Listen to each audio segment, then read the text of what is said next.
ওই যাই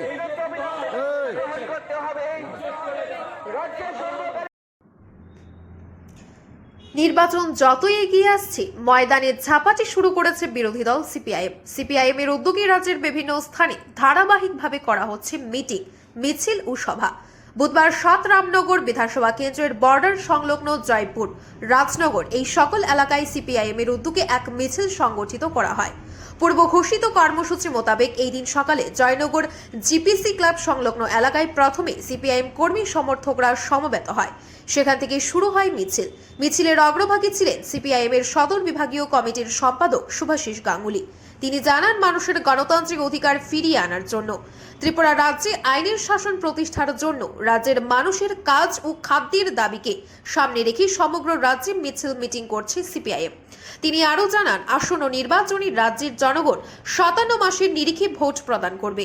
গণতান্ত্রিক অধিকার ফিরিয়ে আনার জন্য, ত্রিপুরা রাজ্যে আইনের শাসন প্রতিষ্ঠার জন্য, ত্রিপুরা রাজ্যের মানুষের কাজ খাদ্যের দাবিকে সামনে রেখে, নিত্য প্রয়োজনীয় জিনিসের দাম কমানোর দাবিকে সামনে রেখে, মানুষের যে অধিকার, সিপিআইএম বামপন্থীরা মিছিল করছে, মিটিং করছে, অধিকারের উপর হস্তক্ষেপ করছে। আমাদের কমরেড শহীদ মিয়াকে সম্প্রতি চরিলামে খুন করা হয়েছে।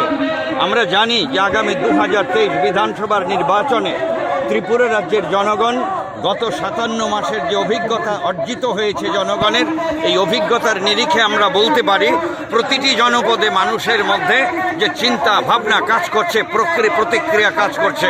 আগামী দিনে ত্রিপুরা রাজ্যে বিজেপি আইপিএফটি জোট সরকারকে উৎখাত করার মধ্য দিয়ে বামপন্থী ফ্রন্ট সরকার গঠন করার জন্য যে প্রক্রিয়া, এই প্রক্রিয়ার মধ্য দিয়ে আমরা আজকে এই মিছিলে এগিয়ে যাচ্ছি।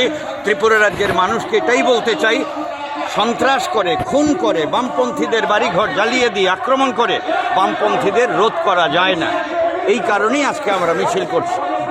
এই দিনের মিছিলে সিপিআইএম সদর বিভাগীয় কমিটির সম্পাদক শুভাশিস গাঙ্গুলি ছাড়াও উপস্থিত ছিলেন এসএফআই এর রাজ্য সম্পাদক সন্দীপন দেব, নারী নেত্রী পাঞ্চালী ভট্টাচার্য, ফুলন ভট্টাচার্য সহ অন্যান্যরা।